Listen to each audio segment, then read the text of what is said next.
जीवन बंधी बंधाई पटरियों पर दौड़ती रेलगाड़ी जैसा नहीं है। जीवन है सरिताओं जैसा मुक्त। जीवन है स्वच्छंद।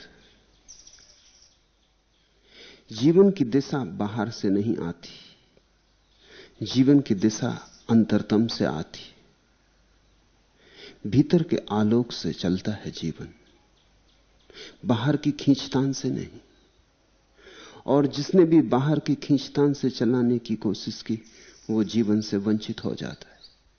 जीवन की गरिमा यही है कि जबरदस्ती जीवन पर नहीं हो सकती। जीवन होता है तो सहज होता है।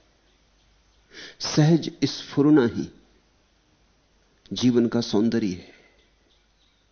और जहां तुमने जबरदस्ती की, जीवन को किन्हीं ढांचों में ढाला, किन्हीं लकीरों पर बहाने की कोशिश की, वहीं जीवन अपने मौलिक स्वर को खो देता है। वहीं जीवन विच्छिन्न हो जाता है जगत से। वहीं तुम टूट जाते हो। वहीं तुम्हारा संबंध अस्तित्व से विलुप्त हो जाता है। तुम अलग थलग पड़ जाते हो। उस अलग थलग पड़ जाने में ही अहंकार का जन्म है। दूसरी बात,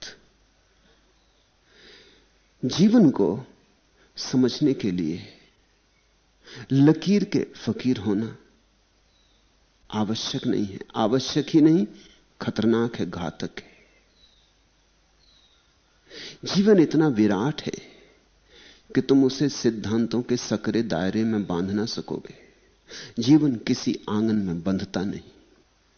जीवन आकाश जैसा है, और जहां तुमने आंगन में बांधा, वहीं गंदगी शुरू हो जाती।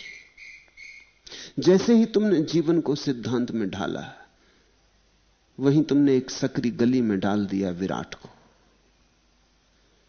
यह तुम असंभव करने की कोशिश कर रहे हो, लेकिन मन करता है यह कोशिश।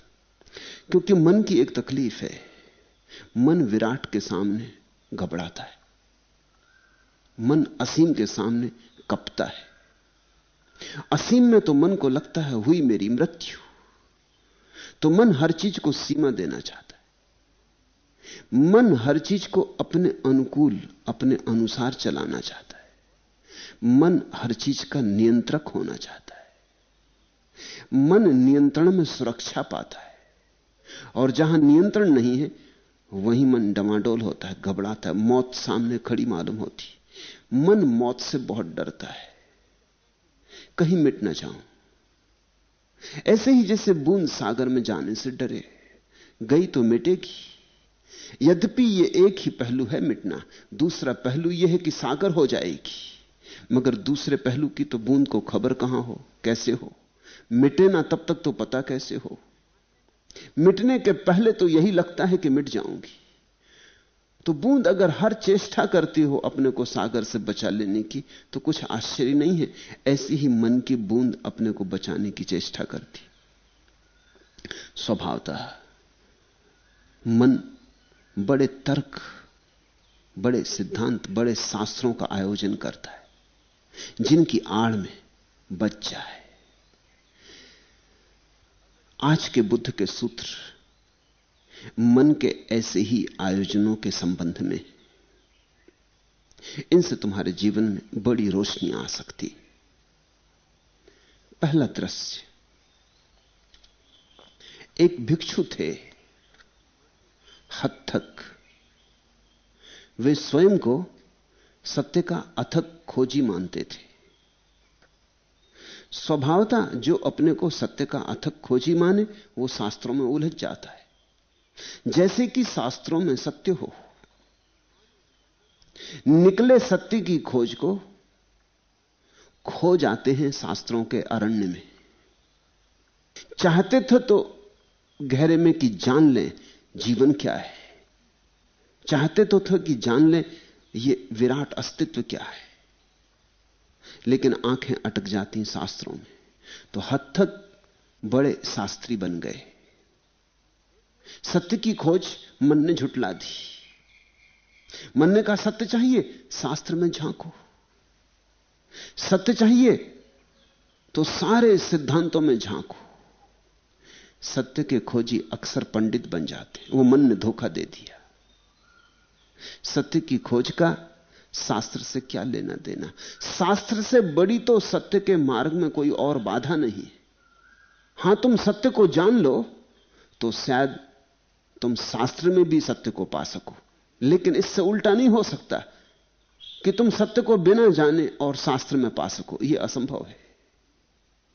सत्य को जान लो, फिर शास्त्र को देखो तो शायद तुम्हें गवाहियां मिल जाएं कि हां ठीक, जो मैंने जाना वही औरों ने भी जाना है। लेकिन तुम्हारा जानना प्राथमिक है, दूसरों का जानना दोयम, नंबर 2 की बात है। तुमने न जाना हो तो दूसरों ने कितना ही जाना हो, इससे कुछ फर्क ना पड़ेगा। और दूसरे जो कहेंगे उसे तुम समझोगे कैसे? कृष्ण की गीता पढ़ोगे, समझोगी तो अपनी ही गीता। अर्थ तो तुम अपने डालोगे, अर्थ तो कृष्ण के नहीं हो सकते। कृष्ण का अर्थ जानने के लिए तो तुम्हें कृष्णमयी चेतना में उतरना होगा। कृष्ण का अर्थ कहां से आता है? शब्दकोश से थोड़ी आता है। काश शब्दकोश से आता तो बात कितनी आसान हो जाती। कृष्ण का अर्थ आता है कृष्ण के चैतन्य से। तुम्हारा अर्थ आएगा तुम्हारे चैतन्य से। पढ़ोगे कृष्ण की गीता, लेकिन पढ़ोगे अपनी ही गीता। ऊपर ऊपर देखेगा कृष्ण के शब्द पढ़ रहे हो, अर्थ कौन डालेगा? उन शब्दों पर रंग कौन चढ़ाएगा? उन शब्दों की व्याख्या कौन करेगा? उन शब्दों की व्याख्या तो तुम करोगे। कृष्ण के शब्द और व्याख्या तुम्हारी। आकाश को तुम घसीट के अपने आंगन में ले आओगे। कोई उपाय नहीं है कृष्ण के शब्द से जाने का, न क्राइस्ट के शब्द से, न बुद्ध के शब्द से। अगर सत्य तक जाना हो तो निशब्द से मार्ग है। एक भिक्षु थे हत्थक, वे स्वयं को सत्य का खोजी मानते थे। स्वभावतः शास्त्रों में उलझ गए। विवाद उनका जीवन बन गया, शास्त्रार्थ उनकी चर्या हो गई। सुबह से सांझ तक उठते बैठते तर्क और तर्क। संन्यास्त होने के पहले बड़े झगड़ेल थे। संन्यास्त होने के बाद झगड़ा तो बंद हो गया, लेकिन झगड़े ने नया रूप ले लिया। मन बड़ा चालबाज है। अब गाली गलौज तो नहीं करते थे, अब गाली गलौज बड़ी तार्किक हो गई थी। अब झगड़ा किसी का सिर फोड़ के नहीं करते थे, लेकिन किसी का सिद्धांत तोड़ के, वो भी सिर फोड़ना ही है। अब दूसरे को नीचा दिखाते थे, शारीरिक बल से नहीं, मानसिक बल से, लेकिन दूसरे को नीचे दिखाना जारी था। मन से जागना। मन बड़ा होशियार है, एक तरफ से हटो दूसरी तरफ उलझा देता है। पहले झगड़ेल थे, अदालतों में खड़े रहते थे, फिर ऊब गए अदालतों से, ऊब गए झगड़ों से, संन्यास्त हो गए। तब नए विवाद खड़े हो गए, नए झगड़े के ढंग सीख लिए। अब झगड़ा और भी सभ्य और सुसंगत हो गया। अब अदालत में जाने की जरूरत भी ना रही। उठते बैठते झगड़े की तैयारी थी। बोलो कि झगड़ा हो जाए, तुम जो बोलो उसी पर वो विवाद करने को तत्पर थे। ऐसे विवाद उनकी श्वास श्वास में भर गया। शास्त्रार्थ उनकी चर्या हो गई। तर्क में कुशल थे पर ध्यान से अपरिचित। तर्क में अगर तुम कुशल हो और ध्यान से अपरिचित, तो तुम अपनी आत्महत्या कर लोगे। तर्क खतरनाक है। छोटे बच्चे के हाथ में तलवार है कि छोटे बच्चे के हाथ में जहर की प्याली है। हां, कुशल हाथों में तर्क हो तो जैसे वैद्य के हाथ में जहर की प्याली हो तो औषधि बन जाए। हां, कुशल हाथों में तलवार हो तो जीवन का रक्षण बन सकती। लेकिन छोटे बच्चे को दे दी तलवार तो या तो किसी को काटेगा, और किसी को काटेगा वो तो ठीक है, आज नहीं कल अपने को भी काट लेगा। जहर औषधि बन सकती है कुशल हाथों में, और अमृत भी जहर बन सकता है अकुशल हाथों में। जिसने ध्यान को जाना है उसके हाथ में तर्क तो बड़ी कुशल बात हो जाती। क्योंकि वो लोगों को तर्क के सहारे ध्यान की तरफ उठाने लगता है। जिसने ध्यान को नहीं जाना, उसके हाथ में तर्क बड़ी खतरनाक चीज है। वो ध्यान की तरफ जाते लोगों को खींच खींच के मन में वापस ले आता है। तर्क में कुशल थे और ध्यान से अपरिचित। क्षुद्र में कुशल, सूक्ष्म में, विराट में उनकी अकुशलता थी। हर बात पर विवाद कर सकते थे और हर बात पर लोगों को हरा सकते थे, हर उपाय से हरा सकते थे। लेकिन अभी खुद की जीत भीतर हुई ना थी, अभी आत्म विजेता ना बने थे। इसे समझना, तुम तभी तक दूसरों को जीतने में उत्सुक होते हो जब तक तुमने स्वयं को नहीं जीता।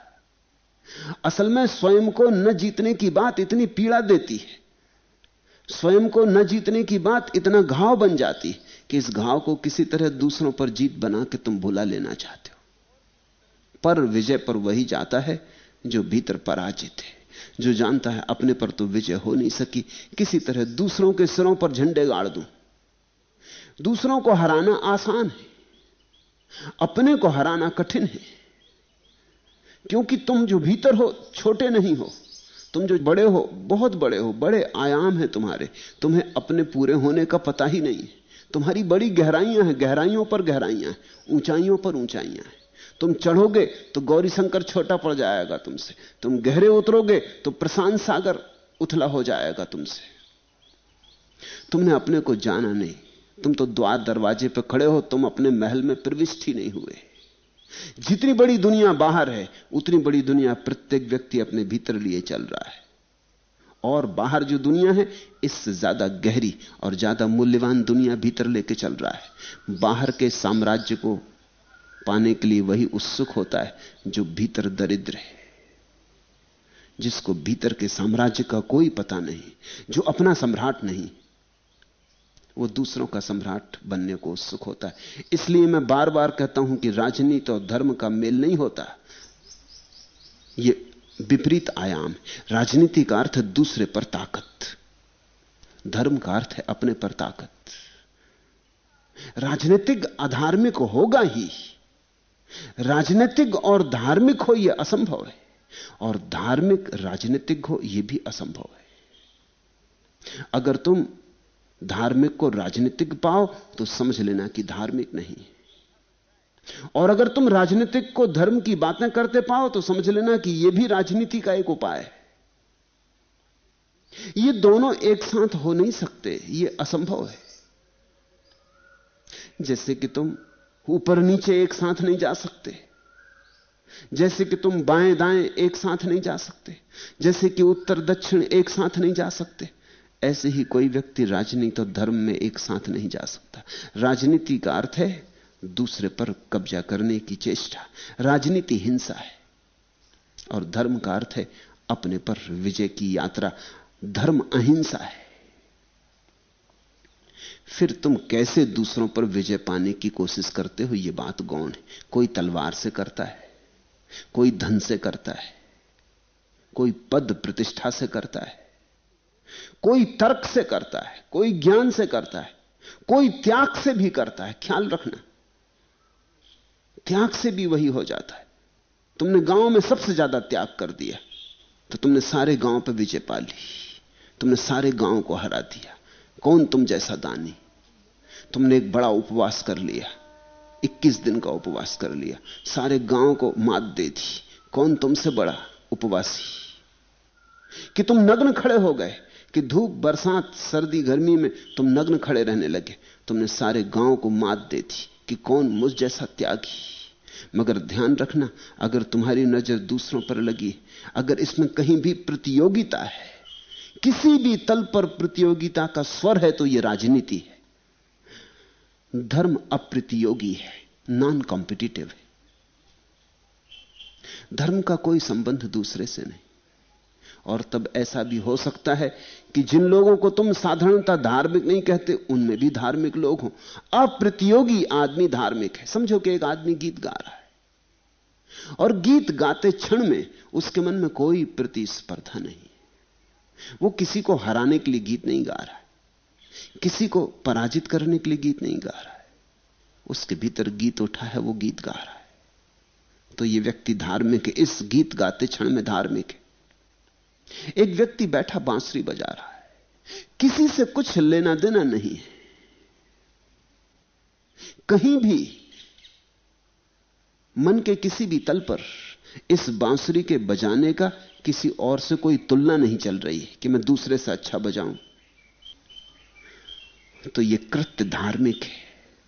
एक व्यक्ति चित्र बना रहा है, न पिकासो को हराना है, न डाली को हराना है, न किसी को हराना है, किसी का कोई लेना देना नहीं। अपने आनंद से स्वांतः सुखा है, अपने सुख से चित्र बना रहा है, रंग रहा है, रंगने में बड़ा आनंदित हो रहा है, जैसे अकेला ही हो इस पृथ्वी पर, कोई और है ही नहीं। इस एकांत में जो स्वांतः सुखा है, रस धारा बहती, वही धर्म है। और तुम अगर मंदिर गए और तुम प्रार्थना कर रहे हो और तुम चारों तरफ देखने लगे कि लोग भी देख रहे हैं कि मैं प्रार्थना कर रहा हूं या नहीं, तो अधर्म हो गया। और अगर तुमने ये देखा कि आज कोई भी मंदिर में नहीं, तो तुमने जल्दी जल्दी प्रार्थना की कि क्या मतलब है, कोई देखने वाला तो है नहीं, और भगवान तो है कहां, पत्थर की मूर्ति खड़ी है, जल्दी करो कि देर करो, कि तुम कुछ कुछ बीच की पंक्तियां छोड़ भी गए, कौन देखने वाला, जल्दी से पूजा कर ली और निकल आए। और लोग देखने वाले हुए तो तुमने बड़ी गंभीरता दिखलाई और बड़े डोले और बड़ी आरती चलाई और काफी देर लगाई। जो 2 मिनट में हो जाता काम, उसमें 20 मिनट लगाए, इतने लोग देखने वाले थे। और अगर एक फोटोग्राफर भी खड़ा हो और अखबार में खबर छपने वाली हो, तो तुम एकदम तल्लीन हो गए, एकदम महत तल्लीनता में पहुंच गए, मीरा को मात कर दो, ऐसे डोलने लगे, आंसू बहाने लगे। अगर तुम्हारे भीतर ऐसा कुछ चल रहा हो तो प्रार्थना भी अधार्मिक हो जाती। कोई कृत्य अपने में धार्मिक नहीं होता और कोई कृत्य अपने में अधार्मिक नहीं होता। तुम्हारी भाव दशा उसे धार्मिक या अधार्मिक करती है। ये भिक्षु हद तक तर्क में कुशल और ध्यान से अपरिचित, शब्द के धनी थे और मौन में दरिद्र। अक्सर ऐसा हो जाता है। और जब तक शब्द मौन से ना आए तब तक व्यर्थ होता है। जब तक शब्द तुम्हारे भीतर के शून्य में पगा हुआ ना आए तब तक उसमें कुछ भी नहीं होता, बेजान होता है। जब तुम्हारे भीतर की रसधार में पक के आता है, जब तुम्हारे शून्य के गर्भ से उठता है शब्द, तब उस शब्द में सार होता है। शब्द में तो सार होता ही नहीं, सार तो शून्य में होता है। लेकिन जब शून्य से शब्द उठता है तो शब्द के आसपास लिपटा हुआ थोड़ा सा शून्य भी चला आता है। जैसे कि तुम बगीचे से निकले, तुम्हें याद हो या ना हो याद, घर जाके तुम पाओगे वस्त्रों में थोड़ी गंध है, फूलों की गंध वस्त्रों को पकड़ गई है। ऐसा ही शब्द जब किसी शून्य हृदय में उठता है तो शून्य की गंध शब्द को पकड़ जाती है। वैसे शब्द में कुछ सार होता है। अर्थात जब मौन से शब्द निकलता है तभी सार्थक होता है, और जब मौन से शब्द नहीं निकलता, शब्दों से ही शब्द निकलते हैं, बात में से बात निकलती है, शब्दों के साहचर्य से शब्द निकल आते, तो समझना कि तुम अपना भी समय व्यर्थ कर रहे हो, दूसरों का भी समय व्यर्थ कर रहे हो। तुम अपना कूड़ा करकट दूसरों में डाल रहे हो। लोग ना समझ, किसी के घर में जाकर तुम कूड़ा करकट डालो तो झगड़ा हो जाए, लेकिन किसी की खोपड़ी में कितने कूड़ा करकट डालो कोई झगड़ा नहीं होता। वो बड़े प्रेम से सुनता है कि वो कहता और सुनाइए, और गपशप क्या गांव में चल रहा है। हम एक दूसरे के सिर में कचरा डालते रहते, हम एक दूसरे के सिर का उपयोग कचरे की टोकरी की तरह करते। शब्द के धनी थे ये हद तक, और मौन में थे दरिद्र। और अक्सर ऐसा हो जाता है कि भीतर मौन की दरिद्रता हो तो आदमी बड़ा बकवासी हो जाता। फिर छिपाए भी कैसे, अपनी नग्नता को छिपाए भी कैसे, शब्दों के वस्त्र ओढ़ लेता है। शब्दों के आधार पर भूले रहता है कि मैंने मौन नहीं जाना। और मौन में है सौंदर्य, और मौन में है आनंद, और मौन में ही सत्य की झलक है। तो जिनके पास मौन ना हो और केवल शब्द हो, उनसे सावधान होना। और अपने भीतर भी देखना, वही बोलना जो तुम्हारे मौन में जन्मा हो, तो तुम पाओगे तुम्हारे शब्दों में एक बल आ गया, तुम्हारे शब्दों में एक प्रगाढ़ शक्ति का जन्म हो जाएगा। तुम्हारे शब्द शक्ति के वाहक बन जाएंगे। तुम्हारा एक एक शब्द तीर हो जाएगा, जिस हृदय पर लग जाएगा उस हृदय में नई स्फुरना कर जाएगा और तुम्हारे शब्दों में एक काव्य आ जाएगा। तुम चाहे कविता जानते हो या ना जानते हो, तुम्हारे शब्दों में एक गुनगुनाहट आ जाएगी और तुम्हारे शब्दों में एक सौंदर्य होगा जो इस जगत का नहीं है, लेकिन शून्य से आए शब्द तो ही। पंडित का शब्द तो गंदा होता है, बासा होता है। ज्ञानी का शब्द, और ज्ञानी से अर्थ यही है कि जिसने अपने भीतर निशब्द होने की कला सीख ली। पहले चुप हो जाओ, पहले ऐसे चुप हो जाओ कि चुप्पी सनातन जैसी मालूम होने लगे, शाश्वत मालूम होने लगे। फिर उस चुप्पी में जो अनुभव हो उसे बांधना शब्द में, तब तुम्हारे पास बांधने को कुछ है। नहीं तो अभी तो कोरे शब्द हैं जिनके भीतर कुछ भी नहीं, खाली डब्बे। ये जो हद तक थे शब्द के धनी थे और मौन में दरिद्र थे, लेकिन स्वभावतः बड़े अहंकारी थे। शब्द का धनी हो आदमी तो अहंकारी हो जाता है। आदमी भाषा का गुलाम है। तुमने ये बात देखी कि समाज में वे लोग बहुत महत्वपूर्ण हो जाते हैं जो शब्द के धनी हैं, नेता बन जाएं, गुरु बन जाएं। जो शब्द का धनी है वो सब जगह प्रथम हो जाता है। क्यों? वो बोलने में कुशल है, उसके पास एक दक्षता है। बोलते सभी हैं, लेकिन कोई जो बोलने में कुशल हो जाता है वो दूसरों को पीछे डाल देता है, वो आगे निकल जाता है।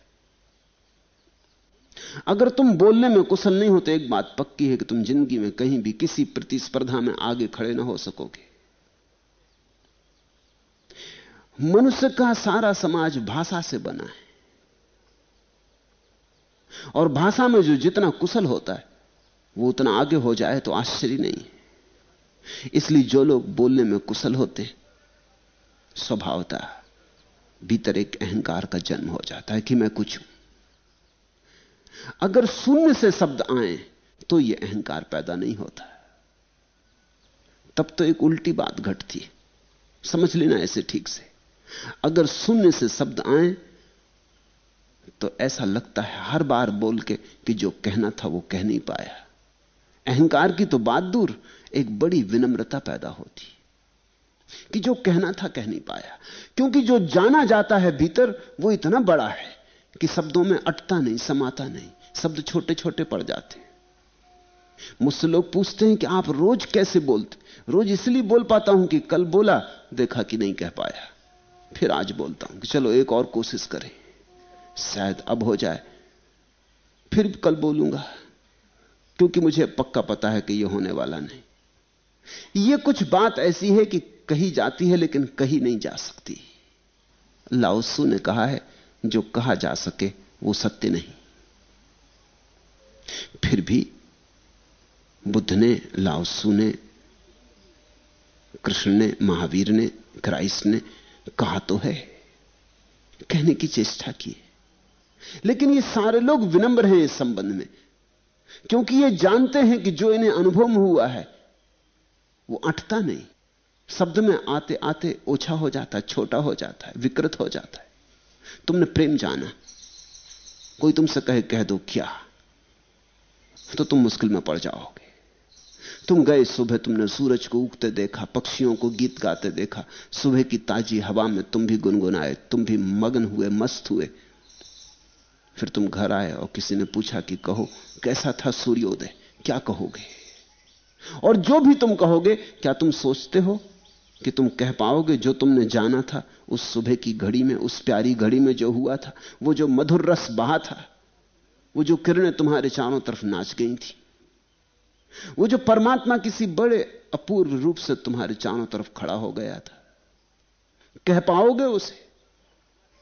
और तुम्हारा बेटा तुमसे पूछने लगे कि चलो मैं तो गया नहीं था, आप मेरी कॉपी पर बना के बता दें सूर्योदय कैसा था, तो बना सकोगे। सूर्य बना दोगे, गोल गोला बना दोगे, किरणें बना दोगे, पहाड़ियां बना दोगे, झील बना दोगे।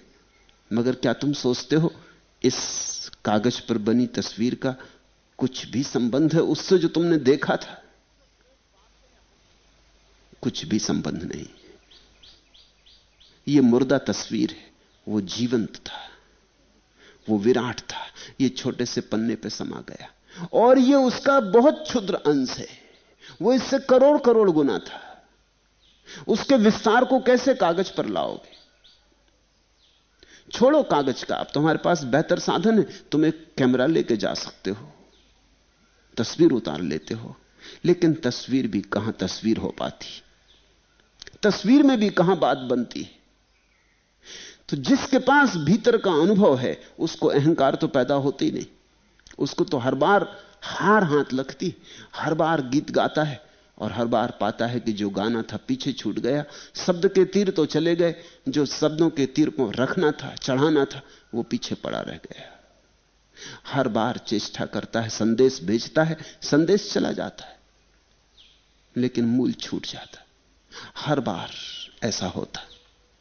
तो जो अनुभव किया है उस शब्द से अहंकार नहीं बढ़ता, लेकिन जिसने अनुभव नहीं किया है उससे शब्द बोल बोल कर बड़ा अहंकार बढ़ता है। तो हद तक बड़े अहंकारी थे। फिर तर्क में सच झूठ भी ना देखते थे। तर्क में सच झूठ होता भी नहीं।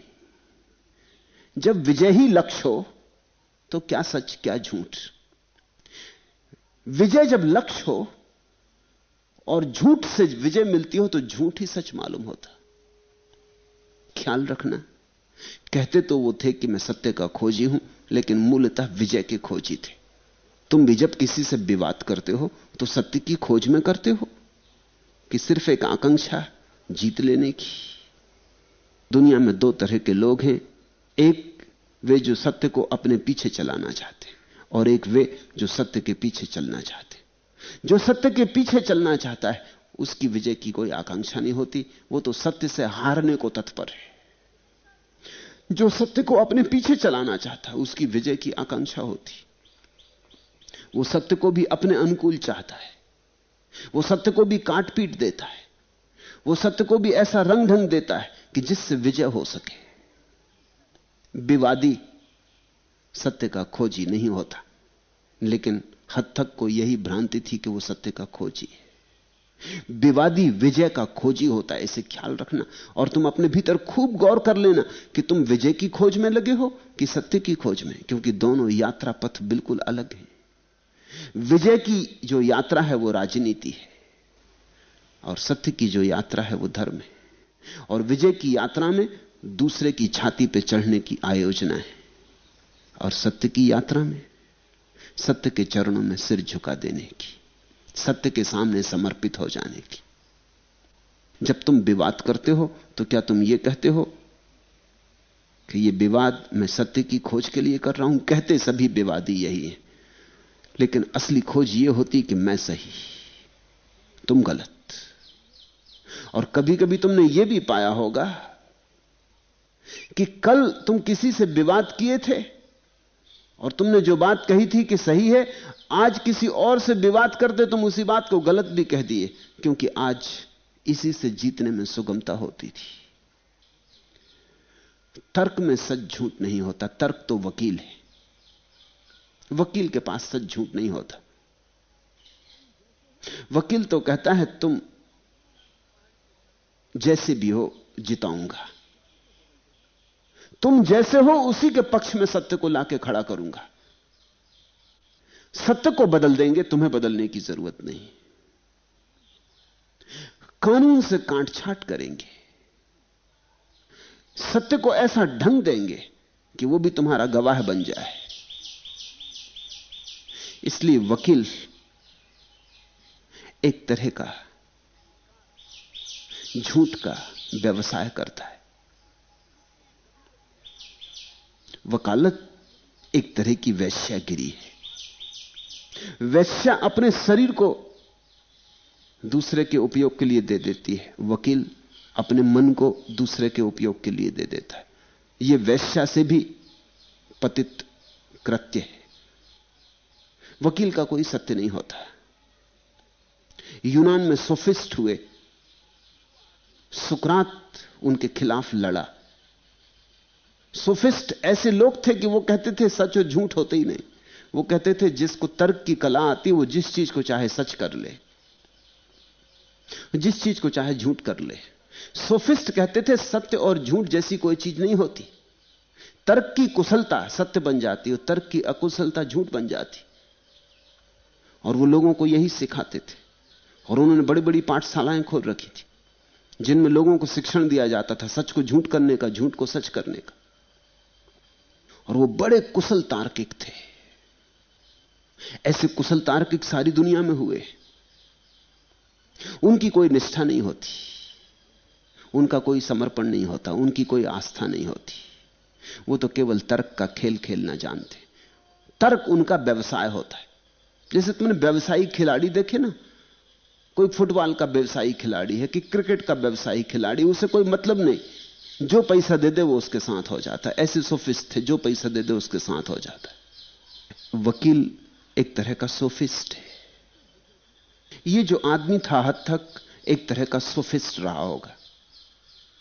उसे विजय की आकांक्षा थी। इन केन प्रकारेण, कैसे भी हो विजय होनी चाहिए। ईमानदारी से हो, बेईमानी से हो, अच्छे रास्ते से हो, बुरे रास्ते से हो, उसे साधन की शुद्धि का कोई ख्याल न था। साध्य उसका एक था कि विजय मिलनी चाहिए। और तुम यही जीवन में भी पाओगे। जिन लोगों के जीवन में विजय की ही आकांक्षा सब कुछ है, वो सभी तरह से विजय पाने की कोशिश करते हैं। धोखाधड़ी से हो, जालसाजी से हो, पाखंड से हो, विजय मिलनी चाहिए। विजय पर ही सारा ध्यान होता है। इसलिए विजय का आकांक्षी कभी धार्मिक नहीं हो सकता। अगर अधर्म से विजय मिलती होगी तो वो क्या करेगा? जब विजय की ही आकांक्षा है तो फिर अधर्म से मिले तो अधर्म से ही, अधर्म का ही साधन बना लेंगे। धार्मिक व्यक्ति के जीवन का लक्ष्य विजय नहीं होता। विजय लक्ष्य हुई कि फिर जीवन धार्मिक नहीं रह जाता। एक दिन वह तीर्थकों को चुनौती दे आया। तीर्थक उन दिनों के जैनों का यह नाम है बौद्ध शास्त्रों में, तीर्थंकर को मानने वाले तीर्थक। वो एक दिन तीर्थकों को चुनौती दे आया और कह आया, अमुक अमुक स्थान पर मिलो, अमुक अमुक समय पर, वहीं शास्त्रार्थ होगा और तुम्हारी हार निश्चित है। और फिर समय के पूर्व ही जाकर लोगों से बोला, देखो तैर्थिक भाग गए, यही उनकी हार है।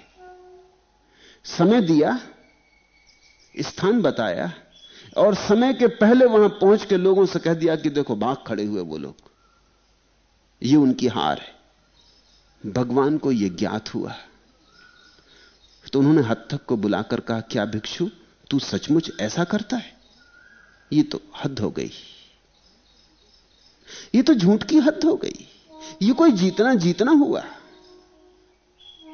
पहले तो विवाद व्यर्थ, पहले तो विजय की आकांक्षा व्यर्थ, और फिर ऐसे उपाय कि उनको एक समय दिया, उसके पहले पहुंच गया, अभी वो आए ही नहीं थे कि तूने बता दिया, लोगों को खबर कर दी कि वो भाग खड़े हुए हैं। ये भी कोई विजय हुई? हत्थक सक्षाए, लेकिन झूठ बोलने में अति कुशल होते हुए भी भगवान के समक्ष झूठ न बोल सके। सदगुरु का ये बहुत से उपयोगों में एक उपयोग है कि तुम उसके सामने झूठ न बोल सकोगे। सदगुरु का बहुत उपयोग है साधक के जीवन में। उनमें एक महत्वपूर्ण उपयोग यह भी है, तुम और सब जगह तो झूठ बोल सकोगे, और जगह झूठ बोलने में अड़चन ना आएगी। याद ही ना पड़ेगा कि तुम झूठ बोल रहे हो। जहां जिस बात से सुगमता मिलेगी वही चला लोगे। लेकिन कहीं एक जगह ऐसी होनी चाहिए जहां तुम झूठ ना बोल सको, वहीं तुम्हें अपने से साक्षात करने का मौका मिलेगा। कोई तो चरण ऐसे होने चाहिए जहां जाके तुम्हें सच होना पड़े। जहां तुम चाहो भी तो भी झूठ ना हो पाओ।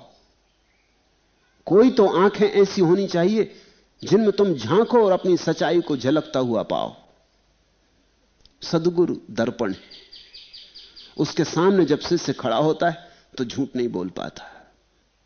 जिसके सामने तुम झूठ ना बोल पाओ वही तुम्हारा गुरु है। यह गुरु की परिभाषा समझो।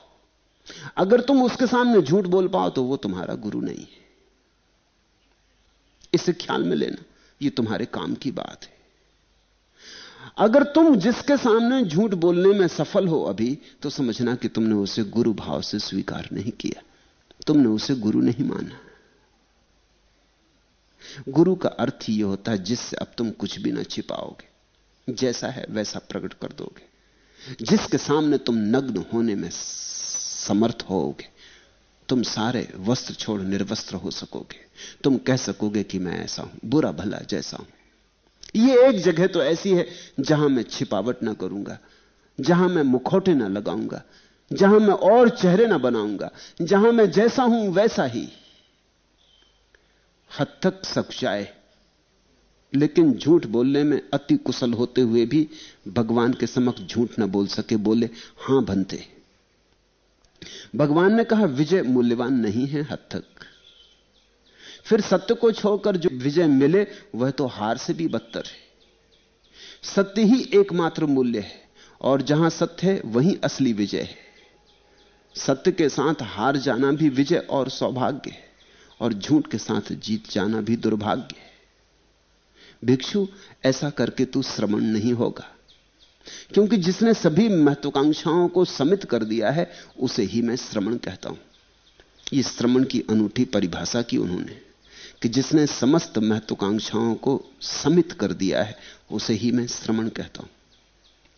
समझना, मैंने कहा सद्गुरु वही जिसके सामने तुम्हें सच होना ही पड़े, जिसके सामने तुम्हारे जीवन भर के पाखंड और जीवन भर के झूठ और जीवन भर की कुशलताएं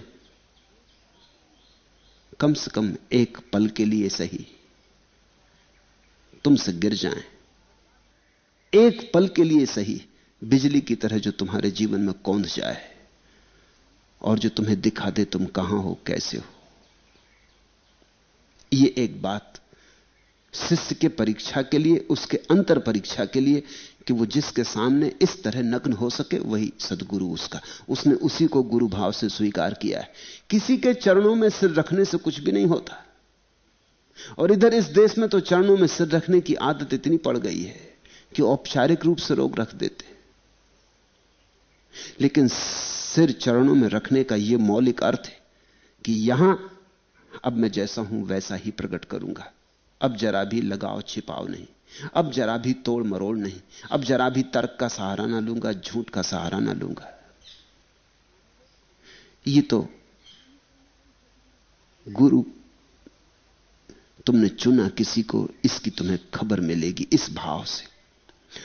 और सच में ही तुमने कोई सद्गुरु पा लिया या नहीं, यह इस बात से पता चलेगा कि तुम जब नग्न अपने सारे झूठों को भी स्वीकार कर लो तब भी निंदा ना हो, तो समझो कि तुमने सद्गुरु पाया।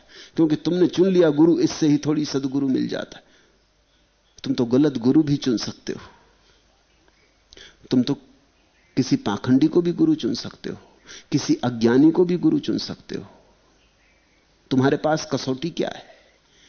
तुम कैसे कसोगे कि तुमने जिसे पा लिया है वो सद्गुरु है? कैसे मापोगे, कैसे आंकोगे? क्या उपाय है? यह है उपाय कि तुम जब अपनी सारी नग्नता को भी उसके सामने रख दो तब भी उसके मन में तुम्हारे प्रति कोई निंदा का भाव ना हो, सिर्फ करुणा हो। वो तुम्हें समझे, समझाए, लेकिन निंदा का कोई स्वर ना हो। जहां निंदा का स्वर है वहां समझ लेना कि जिस आदमी के सामने तुम झुके हो वो तुमसे बेहतर नहीं है। यह बात बहुत काम की है। तुम्हारे 100 महात्माओं में 99 महात्मा निंदा से भरे हुए लोग हैं। निंदा तभी तक रहती है भीतर जब तक तुम भी उन्हीं चीजों से उलझे हो जिनमें लोग उलझे। मेरे पास कोई आता, वो कहता है कि मैं सन्यास तो ले लिया लेकिन बड़ी अड़चन है, मुझे शराब पीने की आदत है।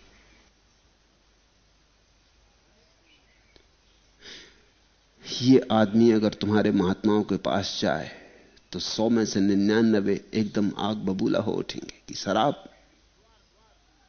पाप है, नरक में सड़ोगे, नरक के कड़ाहों में चुड़ाए जाओगे। शराब शराब तो बहुत दूर की बात, चाय नहीं पीने देगा तुम्हारा महात्मा। चाय पी ली कि पाप हो गया, महापाप हो गया। निंदा का पहाड़ तुम पर टूट पड़ेगा। इसी निंदा के पहाड़ के कारण तुम गुरु के सामने भी सच्चे नहीं हो पाते। ख्याल ले लेना, दोनों बातें मिलेंगी तभी कुछ हो सकता है। तुम सच्चे कैसे हो पाओगे जिसके सामने जरा सी बात और निंदा का पहाड़ टूट पड़ता हो? तो तुम सच्चे कैसे हो पाओगे? तुम कह कैसे पाओगे कि तुमने क्या भूलें की, क्या चूकें की? सदगुरु समझेगा, वो तुम्हारी दशा समझेगा, क्योंकि कभी वो भी तुम्हारी दशा में रह चुका है और जानता है कि इसके पार हुआ जा सकता है। और पार होने का कोई उपाय निंदा नहीं, और पार होने का कोई उपाय आदमी को भयभीत करना नहीं। पाप और नरक की घबराहट पैदा करने से कोई मुक्त नहीं होता। शायद ये आदमी और शराब पीने लगे, अब नरक के डर से पीने लगे कि और मरे, कि अब नरक भी जाना पड़ेगा। वैसे ही चिंताएं बहुत थी, उनके कारण शराब पीता था। गुरु ने एक चिंता और जोड़ दी कि अब नरक जाना पड़ेगा। ऐसे ही चिंताएं कम न थी, चिंता और बढ़ गई, बेचैनी और बढ़ गई। सदगुरु स्वीकार करेगा कि तुम जैसे हो ऐसे ही हो सकते थे अब तक। इसमें कुछ बड़े परेशान होने की बात नहीं है। इसका यह मतलब नहीं कि वो ये कहता है कि तुम सदा ऐसे ही रहो। वो मार्ग खोजता है, लेकिन मार्ग में कोई निंदा नहीं है। मार्ग में तुम्हारे अतीत का कोई तिरस्कार नहीं है, सिर्फ तुम्हारे भविष्य का द्वार है। फर्क समझना। सदगुरु के पास तुम्हारे अतीत की कोई निंदा नहीं है, हां तुम्हारे भविष्य का जरूर वो द्वार खोलता है। वो कहता है कि देखो ये हो सकता है, ये स्वर्ण शिखर तुम्हारे जीवन में उठ सकते हैं। मैं तुमसे यह कह रहा हूं कि सदगुरु के पास नरक की धारणा ही नहीं होती, सिर्फ तुम जिस स्वर्ग से चूक रहे हो उसकी तरफ इशारा होता है। नरक की धारणा ही नहीं होती। नरक की धारणा असदगुरु का लक्षण है, दुष्ट आदमी का लक्षण है। हिंसा जिसके भीतर पड़ी है अभी, वो एकदम तुम पर टूट पड़ता है, और टूट पड़ने के कारण बड़े मनोवैज्ञानिक हैं। वो खुद भी अभी डरता है कि यह काम उसके भीतर भी पड़े। अगर वो इन बातों को स्वीकार करे तो बड़ी अड़चन खड़ी हो जाएगी। समझो कि तुमने कहा कि मैं शराब पीता हूं, अगर वो कहे कोई हर्जा नहीं, तो इसमें खतरा है। अभी शराब पीने की वासना उसमें भी पड़ी है। अगर वो कहे इसमें कोई हर्जा नहीं, तुमसे ये कहे कि इसमें कोई हर्जा नहीं, तो खुद भी तो सुन रहा है कि इसमें कोई हर्जा नहीं, खतरा है। अगर ये बात बार बार कहनी पड़े कि इसमें कोई हर्जा नहीं, तो खुद के भीतर जो वासना पड़ी है शराब पीने की, वो फिर कहेगी तो फिर तुम क्यों नहीं पीते? फिर हर्जा नहीं तो फिर क्यों बैठे हो, क्यों व्यर्थ समय गंवा रहे हो? तुमने जाके कहा कि मुझे किसी की स्त्री से प्रेम हो गया, मैं क्या करूं? क्या हो? वो टूट पड़ेगा एकदम। वो तुम पर नहीं टूट रहा है, वो अपनी रक्षा कर रहा है। ख्याल रखना, तुम मनोवैज्ञानिकों से पूछो कि वो क्या कर रहा है। वो सेल्फ डिफेंस में, वो आत्मरक्षा कर रहा है। वो तुम पर टूट पड़ा है एकदम कि ये बिल्कुल पाप है, महापाप है, नरक में जाओगे। ये वो तुमसे इसलिए कह रहा है कि पास पड़ोस की स्त्रियों में उसे भी रस है, और यही समझा बुझा के वो अपने को रोक रहा है कि नरक जाना पड़ेगा, महापाप हो जाएगा। भूल के ये मत करना, भूल के ऐसी बात में मत पड़ना। जब वो तुम पर टूटता है तो वो खबर दे रहा है कि वो डरा है अपने भीतर। वो तुम्हें कैसे स्वीकृति दे? तुम्हें स्वीकृति देने में तो स्वयं को भी स्वीकृति मिल जाएगी, इसलिए वो स्वीकार नहीं कर सकता और भय पैदा करता है। भय के कारण तुम उसके सामने नग्न नहीं हो पाते। इसलिए न तो गुरु गुरु है, न शिष्य शिष्य है। दोनों के बीच एक औपचारिक संबंध है, थोथा, ऊपर ऊपर का, सांसारिक। आध्यात्मिक संबंध वहां पैदा होता है जहां तुम जानते हो गुरु समझेगा। गुरु ना समझेगा तो कौन समझेगा? जहां वो स्वीकार करेगा, जहां तुम जैसे हो वैसा ही अंगीकार करेगा। तुम्हारे अतीत के प्रति कोई निंदा का भाव नहीं होगा। तुम्हें उसके सामने नीचा नहीं देखना पड़ेगा। और साथ ही साथ वो तुम्हारे भविष्य का द्वार जरूर खोलेगा। वो कहेगा ये हो सकता है। जब मेरे पास कोई आता है कि शराब में पीता हूं, मैं कहता हूं तू शराब की फिक्र मत कर, ध्यान कर। वो कहता है लेकिन शराब पीने वाला ध्यान कर सकता है। मैं उससे कहता हूं अगर शराब पीने वाला ध्यान न कर सके तब तो फिर शराब पीने वाला शराब से कभी मुक्त ही ना हो सकेगा। मैं उससे कहता हूं तू तो ऐसी बात पूछ रहा है जैसे कि कोई मरीज डॉक्टर से पूछे कि क्या बीमार दवाई ले सकता है। बीमार दवाई ना लेगा तो कौन दवाई लेगा? और जब तुम डॉक्टर के पास जाते हो और तुम कहो कि मुझे टीबी हो गई, वो एकदम तुम्हारी गर्दन पे सवार हो जाए और कहे कि नरक में सड़ोगे, तो तुम भी हैरान होगे कि तो बड़ी मुश्किल हो गई। एक तो टीबी और अब नरक में सड़ना पड़ेगा। औषधि की तो बात ही ना करे वो। चिकित्सक औषधि की बात करता है। वो कहता है ये औषधि कोई फिक्र ना करो, इस औषधि से ठीक हो जाएगी। शराबी को मैं कहता हूं ध्यान करो, क्योंकि मैं कहता हूं ध्यान में और भी ऊंची शराब के पीने का सौभाग्य मिलता है। अंगूरों की शराब पी है, अब जरा आत्मा की शराब पियो। और जब तुम्हें बेहतर शराब मिलने लगेगी तो कौन ठर्रा पीता है? जब तुम्हें भीतर की शराब मिलने लगेगी तो कौन बाहर की शराब पीता है? जब तुम्हें परमात्मा की शराब मिलने लगेगी तो फिर कौन क्षुद्र बातों में उलझता है? वे अपने से छूट जाती। बुद्ध ने उसकी निंदा नहीं की, लेकिन उसके लिए द्वार खोला। बुद्ध ने कहा विजय मूल्यवान नहीं है। फिर सत्य को छोड़कर जो विजय मिले भी वह हार से भी बदतर है हद तक। उसका सार क्या, प्रयोजन क्या? सत्य ही एकमात्र मूल्य है, और जहां सत्य है वहीं असली विजय है। अगर तू जीतना ही चाहता है तो सत्य के साथ ही जीत है। सत्यमेव जयते। सत्य जीतता है, हम थोड़ी जीतते हैं। बुद्ध ने कहा हम सत्य के साथ हो जाते हैं तो हम भी जीत जाते। असत्य हारता है, असत्य के साथ हो जाते हैं हम भी हार जाते हैं। और असत्य से जो जीत मिलती है वो सिर्फ धोखा है, वो क्षण भर का धोखा है, वो ज्यादा देर ना टिकेगा, वो बबूले की तरह टूट जाएगा। सत्य के साथ हार जाना भी विजय और सौभाग्य है। धन्यभागी हैं वे जो सत्य की यात्रा में हार जाएं, और अभागे हैं वे जो असत्य की यात्रा में जीत जाएं। भिक्षु ऐसा करके तू श्रमण नहीं होगा। उससे कहा कि देख तू संन्यास्त हुआ,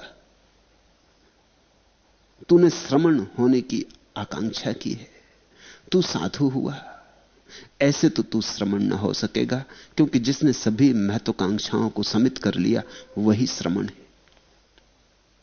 और ये तो बड़ी विक्षिप्त महत्वाकांक्षा है, विजय की महत्वाकांक्षा, और ऐसे झूठे उपाय कर रहा है। तभी उन्होंने ये सूत्र कहे, न मुंडकेन समनो अब्बतो अलिकम भणम, इच्छालाभ समापन्नो समनो किम भवस्सति, योचा समेति पापानि अणुथूलानि सब्बसो, समितत्ता ही पापानम समनोति पबुज्यति। जो वृत रहित और मिथ्याभासी है वह मुंडित मात्र हुआ होने से श्रमण नहीं होता। इच्छा लाभ से भरा हुआ पुरुष क्या श्रमण होगा? जो छोटे बड़े पापों का सर्वथा समन करने वाला है वह पापों के समन के कारण ही श्रमण कहलाता। जरा ख्याल करना, व्यक्तिगत रूप से उससे कुछ भी नहीं कह रहे, निर्वैयक्तिक सत्य कह रहे हैं। ऐसा नहीं कहा कि तू पापी है, ऐसा नहीं कहा कि तू सन्यासी नहीं है। भेद समझना, उससे तो कुछ कहा ही नहीं, सीधा सीधा सिर्फ एक सार्वलौकिक सत्य की उद्घोषणा की। उसको तो जैसे प्रसंग में ही ना लिया, जैसे वह तो केवल एक निमित्त था। उस निमित्त एक धार्मिक उद्घोषणा की, जो वृत्त रहित और मिथ्याभासी है वह मुंडित मात्र होने से श्रमण नहीं होता। उससे नहीं कहा कि तू श्रमण नहीं है, वो तो निंदा हो जाती। उससे नहीं कहा कुछ भी कि तू पापी है, कि तू साधु नहीं है, कि तू असाधु है। उससे तो कुछ बात ही नहीं कही। सद्गुरु सार्वभौम सत्य बोलते हैं, व्यक्तियों से भी बोलते हैं तो भी व्यक्तियों को सीधा संबोधित नहीं करते, क्योंकि व्यक्ति को सीधा संबोधित करने में व्यक्ति को झिझक होगी, संकोच होगा, गिलानी होगी। फिर वो झूठ बोलने लगेगा, फिर वो गुरु के सामने भी सीधा सीधा प्रकट ना हो सकेगा। कोई तो शरण चाहिए जहां सब हम अपने मन का भार उतार के रख सके, और जहां हमें एक भरोसा हो कि निंदा ना मिलेगी, अपमान ना मिलेगा। जो व्रत रहित और मिथ्याभासी है वह मुंडित मात्र होने से संन्यास्त नहीं होता, और इच्छा लाभ से भरा हुआ पुरुष तो कैसे सन्यासी होगा। इच्छा लाभ, प्रतिस्पर्धा, विजय की आकांक्षा, महत्वाकांक्षा, एंबिशन, जो छोटे बड़े पापों का सर्वथा समन करने वाला है। कहा छोटे बड़े पापों का, क्योंकि पाप वस्तुतः न छोटे होते न बड़े, पाप तो बस पाप है। ऐसा थोड़ी कि तुमने 2 लाख की चोरी की तो बड़ी चोरी की, और 2 पैसे चुराए तो छोटी चोरी की। चोरी तो चोरी है, 2 पैसे की उतनी ही है जितनी 2 लाख की है, क्योंकि चोरी का कोई संबंध तुमने कितना चुराया उससे नहीं, तुमने चुराया बस इससे। अब इस भिक्षु हत्तक ने कोई बड़ा पाप नहीं किया था, किसी की हत्या नहीं की, किसी की पत्नी नहीं ले भागा, कहीं जुआ नहीं खेला, कोई शराब नहीं पी ली थी, जरा सा झूठ, और वो भी इस आकांक्षा में कि बुद्ध का वचन विपरीत संप्रदायों के मुकाबले विजयी घोषित हो। कोई बड़ा पाप नहीं किया था, लेकिन छोटा ही सही, मगर छोटा कहीं पाप होता। पाप तो पाप ही है, झूठ तो झूठ ही है। छोटा झूठ बड़ा झूठ सब बराबर होते, उनकी मात्राओं में कभी कोई भेद नहीं होता। छोटी चोरी बड़ी चोरी सब बराबर होती।